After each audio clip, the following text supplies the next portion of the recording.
ETF index mutual funds నేర్చుకుని stock మార్కెట్లో రాణించాలనుకుంటున్నారా? వెంటనే ఈ నెంబర్కి కాల్ చేయండి. రమ్మగారు ఎలాంటి సిచ్యువేషన్‌లో అయినా కూడా ధైర్యంగా ఉండాలి, తెలివిగా ఉండాలి. మనం ఆడపిల్లలకి కానీ, మగపిల్లలకి కానీ చెప్తూ ఉంటాం. ఇప్పుడు మనం మామ్ కాబట్టి ఆడపిల్లల గురించి మాట్లాడుకుందాం. చిన్న, పెద్ద అన్న తేడా లేదు. సిచ్యువేషన్‌ని బట్టి బిహేవ్ చేయాలి. అది తెలివిగా ఉండాలి, ధైర్యంగా ఉండాలి. ఇలా ఇన్స్పిరేషనల్‌గా చెప్పడానికి ఏమన్నా పాత రకం స్టోరీస్ ఏమన్నా ఉన్నాయా? మనం ఎక్కువగా ఆడవాళ్ళ కథలు చెప్పుకుంటాం. అవునండి. కథా సరిత్సాగరంలో మంచి మంచి కథలు ఉన్నాయి. ఆహా! చాలా కథలు అందులో నుంచి చెప్పాం. కీర్తిసేన కథ అవి చెప్పాం కదా, అవునండి. అవన్నీ కథా సరిత్సాగరంలోవి. అయితే కథా సరిత్సాగరంలో ఉపకోశ అనే ఒక అమ్మాయి కథ చెప్తాం. అమ్మాయి పేరు ఆవిడ ఉపకోస. పేరే ఉపకోశ. మరి అమ్మాయి అంటే చిన్నపిల్ల ఏం కాదు, వివాహితే. అయితే ఉపకోశ కథకి ముందు చాలా కథ ఉంది, తర్వాత చాలా కథ ఉంది. ఉపకోశ కథ మాత్రమే చెప్పుకుందాం మనం. ఓకే అండి. ఉపకోశ భర్త వరరుచి అని ఆయన ఒక కవి. ఏం పేరండి? వరరుచి. వరరుచి. ఈ వరరుచి కాళిదాస్ కాలంలో కూడా ఉన్నారని చెప్తారు. ఆహా! ఉన్నారని చెప్తారు. ఈయన ఒక వరరుచి. ఈ వరరుచి ఏం చేశారంటే తపస్సు చేసుకోవటానికి వెళ్ళాడట. వెళ్తూ ఏం చేశాడు, భార్యని అంతకుముందు ఎక్కడో చూసి అమ్మాయి చాలా నచ్చి పెళ్లి చేసుకున్నాడు. వివాహం అయింది, కొంతకాలం కలిసి ఉన్నారు. తర్వాత ఆయన ఎక్కడికో తపస్సు చేసుకోవడానికి కొంతకాలం, అంటే మెడిటేషన్ లాంటిది ఏదో, ఇంకా కొంచెం వ్యాకరణాన్ని దాన్ని సాధించడానికి, భాషను సాధించడానికి తపస్సు చేసుకోవడానికి వెళ్ళాడు. ఈ వెళ్తూ వెళ్తూ ఏం చేశాడట, హిరణ్యగుప్తుడని ఒక వ్యాపారస్తుడికి తన భార్య పోషణార్థం కొంత ధనం ఇచ్చెళ్ళాడు. అంటే పెద్ద ఎత్తునే ఇచ్చాడు, పెద్ద ధనమే. భార్య దగ్గర ఏదో కొద్దిగా డబ్బు ఉంది, పెద్ద ఇల్లు వాకిలి ఉన్నాయి. అమ్మాయి నేను కొంతకాలం వెళ్ళొస్తానన్నాడు. సరే వెళ్ళాడు. ఈ ఉపకోశ మహాసౌందర్యవతట. ఆవిడ చాలా చక్కగా ఉండేది. ఒక 5-6 చెలికత్తెలు, ఇంట్లో పనిచేసే వాళ్ళు ఉన్నారు. వీళ్ళకి సరిపడా వస్తు సామాగ్రి ఉంది, ధనము ధాన్యం ఏవో కొంత ఉన్నాయి. ఏదైనా పెద్ద ఎత్తున డబ్బులు కావాలంటే హిరణ్యగుప్తుడి దగ్గర డబ్బులు ఉన్నాయి, తీసుకోమని వార్త చెప్పాడు ఈ అమ్మాయికి. ఓ రోజు ఏం చేసిందట, ఈ అమ్మాయి గుళ్ళోకి వెళ్ళింది. ఈవిడ ఉపకోశ వెళ్ళేసరికల్లా ఆ ఊరి రాజుగారి దగ్గర ఉన్నటువంటి చిన్న మంత్రి, ఓ 10 మంది మంత్రులు ఉంటే ఆఖరి వాడి బాగా యంగ్ వయసులో ఉన్నాడు. అతను ఏం చేశాడు, ఈ అమ్మాయిని చూసి అబ్బాయి ఎంతో బాగుందని ఆ అమ్మాయి దగ్గరకు వచ్చాడు. నీ భర్త లేడు, నువ్వు నాతో రమ్మని అడిగాడు. అనేసరికల్లా ఈ అమ్మాయి భయం వేసింది, కాదని తప్పించుకుంది. అక్కడి నుంచి ఇంకా కొంచెం ముందుకెళ్ళేసరికల్లా ఆ ఊరి పురోహితుడు, ఆ ఊళ్ళో ఉన్న ఒక పురోహితుడు, ఒక ఆయన కూడా నువ్వు చాలా అందంగా ఉన్నావు, నువ్వు ఎలాగో ఒంటరిగా ఉన్నావు కదా, నాతో స్నేహం చేయమని అతను అడిగాడు. ఇంకా ఇంకొక ముందుకెళ్ళాక కోశాధికారి కూడా ఈ అమ్మాయి వెనకాల పడ్డాడు. వీళ్ళు 3 మనుషులు. వీళ్ళని తప్పించుకుని ఆవిడేమనుకుంది, అయ్యో ఇలాంటి సమస్యలు వస్తున్నాయి ఏమిటి నాకు, వీళ్ళ నుంచి ఎట్లా తప్పించుకోవాలి, ఈ ఊరేమో మా పుట్టిల్లు కాదు, అత్తవారిల్లు. భర్త ఉంటే ఒక కాపలా ఉంటుంది, భర్త ఉంటే వేరే, ఇప్పుడు ఆయనేమో లేడు, నేనేం చేయాలి అని ఏం చేసింది, సరే ఏదో పెద్ద ఎత్తున పూజ చేసుకుందాం అనుకుంది. ఏకాదశి రుద్రాభిషేకం చేయించుకోవాలి ఇంట్లో రోజువారీ ఖర్చులకు ఉన్నాయి, కానీ ఏకాదశి రుద్రం అంటే పండితులని వాళ్ళని వెళ్ళి బ్రాహ్మణులని పిలవాలి, అందరికీ డబ్బు దక్షిణ ఇవ్వద్దు. అందుకని హిరణ్యగుప్తుడి దగ్గరికి వెళ్ళింది, దాసిని తోడు తీసుకుని. అయ్యా కొంత ధనం కావాలి, మన నా భర్త నీ దగ్గర ఉంచారు కదా, మీ ఆయన నా దగ్గర ఎక్కడ డబ్బులు పెట్టాడు, లేవన్నాడు అతను. అని ఏమన్నాడు, నువ్వు ఒంటరిగా ఉన్నావు కదా, నాతో స్నేహం చెయ్యి, నీకు కావాల్సిన డబ్బు ఇస్తానన్నాడు. ఈ అమ్మాయికి ఏం చేయాలో తెలియలేదు.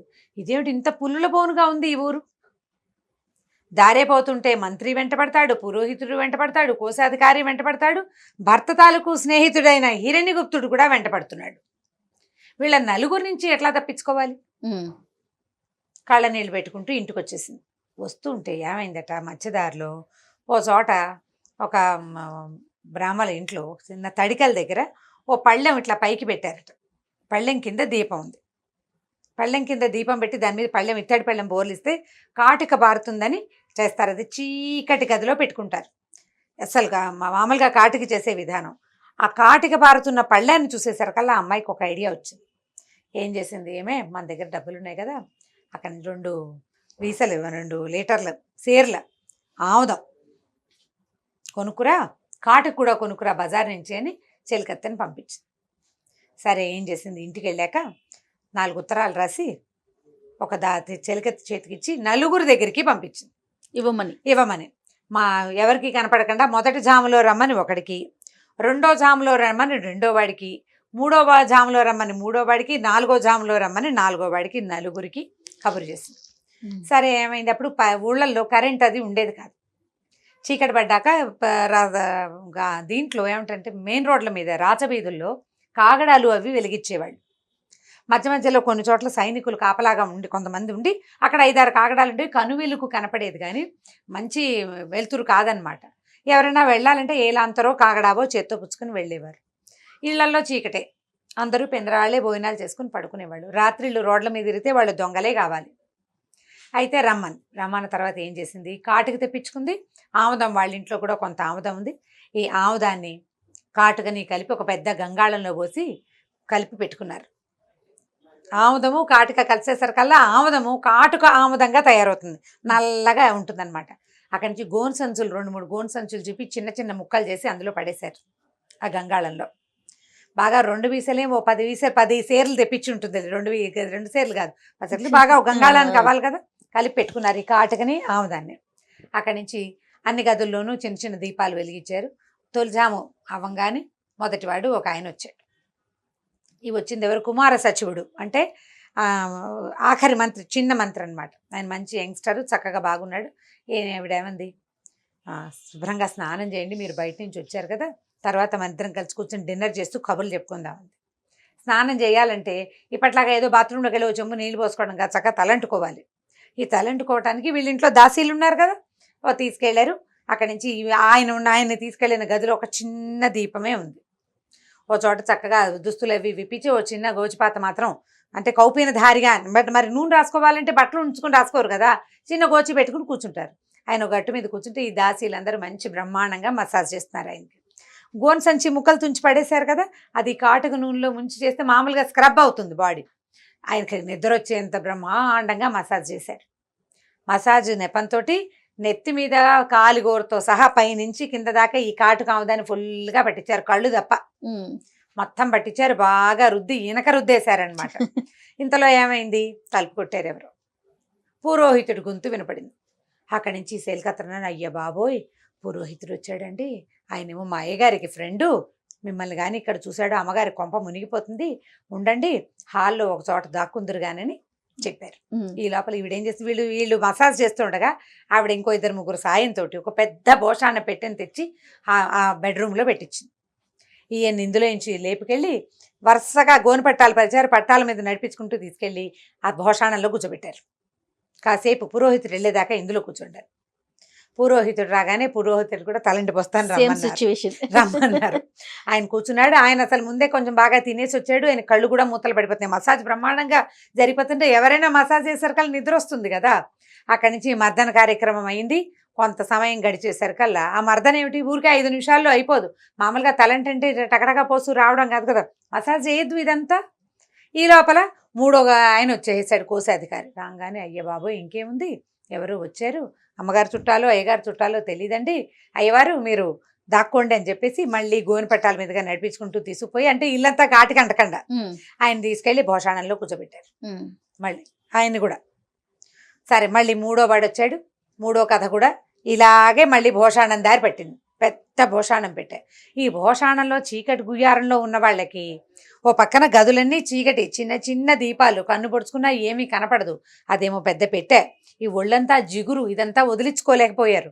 స్నానం అవ్వలేదు ఇంకా, నూనె రాశారు అంతే కదా. ఒకళ్ళ మీద ఒకళ్ళు పడిపోతున్నారు మనుషులు వచ్చి. ఇప్పటికి 3 వచ్చారు. ఇప్పుడు చివరిగా హిరణ్యగుప్తుడు వచ్చాడు, వ్యాపారస్తుడు. రాగానే ఆయన లోపలికి వచ్చాడు. అయితే ఈవిడేమందంటే ఆయన్ని గదిలోకి తీసుకెళ్ళి ఆ బెడ్రూమ్లోకి తీసుకెళ్ళి కూర్చోబెట్టి మంచినీళ్ళు ఏవో ఇచ్చి, ఏమంటే నిజం చెప్పండి, మా ఆయన మీకు డబ్బు ఇచ్చాడా లేదా అని అడిగింది. అడిగితే ఆయన అటు ఇటు చూశాడు. దాసీలు కూడా లేరు, సాక్ష్యం చెప్పడానికి ఎవరు లేరు. ఇచ్చాడు, బోల్డ్ అంత డబ్బు ఇచ్చాడు నీకు ఇవ్వమని, నేను ఇస్తాగా నీకు అన్నాడు. అనగానే సరే ఈవిడ వెంటనే ఎందుకు చేతులు జోడించి, గృహదేవతలారా మీరు ఎక్కడున్నారో ఈయన చెప్తున్నాడు. హిరణ్యగుప్తుడు నిజం చెప్తున్నాడు, అది మీరు విన్నారు కదా, అది విని జ్ఞాపకం పెట్టుకోండి. హిరణ్యగుప్తుడికి నా భర్త అయిన వరరుచి నా పోషణార్థం డబ్బిచ్చాడు అని ఘోషణగా చెప్పింది. ఈ పెట్టులో ఉన్న వాళ్ళకి అర్థమైంది, వచ్చినవాడు హిరణ్యగుప్తుడు, వాడికి ఈవిడ భర్త డబ్బిచ్చాడు. తాము విన్నారు, విని ఊరుకున్నారు. వాడు కూడా వచ్చి మీద నెత్తి మీద పడతాడేమో అని భయపడి తెచ్చారు. సరే ఏం చేశారు, ఈవిడంది సరే ఎలాగో మన మాటలు అయిపోయినాయి కదండి, మంచినీళ్ళు తాగారు, కొద్దిగా స్నానం చేద్దరు కానీ పదండి, శుభ్రంగా స్నానం చేశాక అప్పుడు మనం భోజనం చేద్దాం. సరే బాగుంది. ఈయన కూడా యథాప్రకారం నూనె రాశారు, నలుగు పెట్టారు. ఈసారి ఏం చేశారు, ఆ కాటుగా నలుగి ఇంకేం పెట్టి బాగా అంటించిన తర్వాత ఏమైంది, గంటలు మోగటం మొదలుపెట్టినాయి. తెల్లవారుజాము అవుతోందన్నమాట 12:30. అంటే ఇక అక్కడి నుంచి రోజు మారిపోతున్న గుర్తుకి మోగంగానే వీళ్ళేమన్నారు, సైనికులు వచ్చేస్తారు, మీరు ఇక్కడి నుంచి వెళ్ళిపోండి అని లేవదీశారు. నేనన్నాడు, అబ్బాయి నేను వెళ్ళను, నేను ఈ అమ్మాయి కోసం వచ్చాను కదా, ఉపకోస కోసం. అంటే ఉపకోస లేదు, గడిది గుడ్డు లేదు, నీకు కోసం నువ్వు వస్తే మాత్రం మేము తలుపులు తెచ్చుకుని కూర్చున్నావు అనుకున్నావా, పో నీ దాసీలు ఏం చేశారు, మెడపట్టుకు గెంటేశారు ఆయన్ని, బయటికి తోసేసి తలుపేసేశారు. ఇప్పుడు బయట నుంచున్న వాడు ఎవడు, ఈ వ్యాపారస్తుడు హిరణ్యగుప్తుడు, అతని ఫ్రెండ్, అతని వరరుచి తాలూకు స్నేహితుడు. కేవలం గోచిపాత మాత్రమే ఉంది శరీరం మీద, ఒళ్ళంతా కాటుక నూనె. కుక్కలు వెంట పడతాయి, మనిషి దొంగ అనుకుంటారు. ఈ సైనికులకి దొరకకుండా నానా పాట్లు పడి అష్ట కష్టాలు పడి ఎలాగోలాగా ఇల్లు చేరెళ్ళాడు. నానా కష్టాలు పడిపోయాడు. ఈ లోపల మధ్యలో సైనికులు వెంబడబడ్డారు. ఆ సొందు ఈ గొంతు తిరిగి తెల్లవారుతుండగా ఇల్లు చేరాడు. అక్కడ ఇక్కడ దాక్కుని వస్త్రాలు లేవు, చెప్పుకుంటే సిగ్గుచేటు. మొత్తానికి ఇల్లు చేరేసరికల్లా దాసదాసి జనం అంతా, అసలు ఈ కాటికి ఎక్కడదండి, మీరు మురుగుంటలో పడ్డారంటే నమ్ముతాం పోని, కాటికి ఏమిటి, పైగా అసలు ఒళ్ళంతా ఇట్లా అంటించినట్టు లోపల కూడా ఇంకిపోయింది, మర్తం చేసేసారు, బాగా రుద్ది పెట్టేశారు, ఆవుద మొత్తం ఒంటికి పట్టేసింది, అంతా కాటికమయం. అక్కడి నుంచి గుండిగల కొద్దీ వేడి నీళ్లు పోసినా ఆ కాటికి ముద్దలు వదల. ఆయన నానా తంటాలు పడ్డాడు, ఉండిపోయాడు ఇంట్లో. మర్నాడు బయటికి రాల. మర్నాడు ఏమైంది, కొంచెం ఎండెక్కాక రాజుగారు మామూలుగా సభ కొలువు తీరుస్తారు కదా, ఈ ఉపకోశ అక్కడికి రాజుగారి కొలువుకి వెళ్ళింది. వరరుచి గారి భార్య మిమ్మల్ని కలవాలనుకుంటుంది అనేసరికల్, ఏమిటో బ్రాహ్మణి ఆవిడేదో కోరుకుంటుందని రమ్మనేసరికల్ ఆవిడేమంది, హిరణ్యగుప్తుడు అనే వ్యాపారస్తుడికి నా భర్త ధనం ఇచ్చాడు, అతను నాకు ఇవ్వలేదని చెప్తున్నాడు, నేను వెళ్ళి అడిగితే నాకు డబ్బు ఇవ్వలేదండి, నా డబ్బులు నాకు ఇప్పించమని అంటే సరే పిలిచారు హిరణ్యగుప్తుని. ముందు రోజు అవమానపడి ఉన్నాడు కదా, నాకేం డబ్బులు లేదు, నా దగ్గర లేదు, నాకు తెలియదు అన్నాడు. అనేసరికల్ ఈవిడంది, అదేంటండి, నిన్న రాత్రి 4వ జామున ఈయన ఒప్పుకున్నాడు, మా ఇంట్లో ఉన్న గృహదేవతలు విన్నారు ఇదంతా, ఈయన చెప్పింది, కావాలంటే మా గృహదేవతలతో సాక్ష్యం చెప్పిస్తానంది. మామూలుగా మనం ఏం చెప్తాము, ఇలవేల్పు గృహదేవత అని చెప్పుకున్నాం, వాళ్ళు ఏమైనా సాకారంగా ఉంటారా? వెంకటేశ్వర స్వామి మా ఇలవేల్పు అంటే ఆయన రా అంటే వచ్చి మన ఇంట్లో కాఫీ తాగుతాడేమిటి, తాగడు కదా, ఇలవేల్పని చెప్పుకుంటాం. గృహదేవతలు వినడం ఏమిటి, వాళ్ళు చెప్పడం ఏమిటి, ప్రజలంతా ఆశ్చర్యపోయారు, రాజుగారు మరీ ఆశ్చర్యపోయాడు. అమ్మ ఇది సాధ్యమేనా అన్నాడు. తప్పకుండా సాధ్యమండి, మా ఇంట్లో భోషాణం ఉంది, నా భర్త నా గృహదేవతలను అందులో స్థాపించి వెళ్ళాడు నా రక్షణ కోసం, భోషాణాన్ని తెప్పించండి. మా భోషాణంలో ఉన్న గృహదేవతలు ఈయన చెప్పినటువంటి మాటని వాళ్ళు విన్నారు, వాళ్ళు చెప్తారు అనేసరికల్లా ఆ భోషాణం దగ్గర వెళ్తే భోషాణాలే బరువుగా ఉంటాయి. అందులో 3 మనుషులు ఉన్నారు, ఓ 10 మంది సైనికులు దానికి అటో కర్ర ఇటో కర్ర ఊతంగా వేసి మోసుకొచ్చారు, ఊహం అని. మొత్తానికి మోసుకుని లోపలికి వచ్చిన తర్వాత రాజుగారు, అమ్మ ఈ వీళ్ళతోటి ఎట్లా చెప్పిస్తావు ఈ గృహదేవతలతో అంటే, ఈవిడ దండం పెట్టింది పెట్టకేసి, ఓ గృహదేవతలారా, నిన్న రాత్రి 4వ జామున తొలి జాము మలి జాము 3వ జాములో ఈ బాక్స్ డబ్బాలో ప్రవేశించినటువంటి మీరు 4వ జామున నా గృహానికి వచ్చినటువంటి హిరణ్యగుప్తుడు ఏం చెప్పాడో అది మీరు విన్నారు కదా అంటే ఏమంటారు ఇప్పుడు? కాదంటానికి లేదుగా, లేదు. ఇంక ఈవిడ ఇంకా వేసింది మెలిక, ఒకవేళ మీకు తెలిసి నిజం చెప్పకపోతే మిమ్మల్ని ఇప్పుడే కాల్చేస్తాను, నూనె పోసి అంటించేస్తాను, నా రక్షణ కోసం మిమ్మల్ని నా భర్త ఇందులో ప్రవేశపెట్టాడు, నన్ను రక్షించాలి కదా కదా, కాబట్టి సాక్ష్యం చెప్పవలసిందే మీరు అనేసరికల్లా అని శబ్దం వినిపించింది. హిరణ్యగుప్తుడికి నా భర్త డబ్బిచ్చింది నిజమేనా అంటే వచ్చింది లోపల నుంచి. అందరూ వింటున్నారు, 3 మొగ్గ గొంతులు కలిసి ఒక సౌండ్గా వినపడుతున్నాయి. పైగా పెట్టెల్లోనూ వాట్లలోనూ మాట్లాడుతుంటే ఎలా సౌండ్ వస్తుంది, అని వస్తుంది లోపల నుంచి. అక్కడి నుంచి హిరణ్యగుప్తుడు నిన్న రాత్రి 4వ జామున నా ఇంటికి వచ్చింది నిజమేనా అంటే నిజమే, నిజమే. నువ్వు నీ భర్త నాకు డబ్బు ఇచ్చాడని ఇతను ఒప్పుకున్నది నిజమేనా అంటే నిజమే అనగానే రాజుగారు అన్నారు, నువ్వు ఒక బ్రాహ్మడి గృహానికి, నీ స్నేహితుడి గృహానికి అతను లేనప్పుడు, అతని భార్య ఒకతే ఉన్నప్పుడు నువ్వెందుకు వెళ్ళావు? ఒకటి, అతను నీకు డబ్బు ఇస్తే డబ్బు ఇవ్వలేదని నువ్వు బయట చెప్పి డబ్బు ఇచ్చాడని ఇంట్లో ఎందుకు చెప్పావు? ఈ అభియోగాల మీద ఇతను అరెస్ట్ చేయండి అని హిరణ్యగుప్తుని పట్టేశారు. తర్వాత రాజుగారు అడిగాడమ్మా ఏమిటి ఈ రహస్యం, ఎవరింట్లో అయినా గృహదేవతలు పలికే గృహదేవతలు నేను ఎక్కడా చూడలే, ఆ వరరుచి గారి తపస్సా నీ తాలూకు పుణ్య ప్రభావమా ఇదంతా, అదేమిటో కనుక్కోవాలని ఉందమ్మా, నిజం చెప్పమన్నట్టు. పెట్టె తెరిపించి చూడండి ప్రభు మీకే తెలుస్తుందంటే, పెట్టె తెరిస్తే ముగ్గురు ఉన్నారు చక్కగా. ముగ్గురు పెద్ద మనుషులు, ఉమ్, అందులో 2 రాజుగారి ప్రథమ సేవకులు, పురోహితుడు కూడా రాజసేవకుడే. ఆ, కాటుక జిడ్డు ఓడుతూ ముగ్గురు బయటకు వచ్చారు. ముగ్గురు గోచిపాత రాయిలు వచ్చి నుంచున్నారు.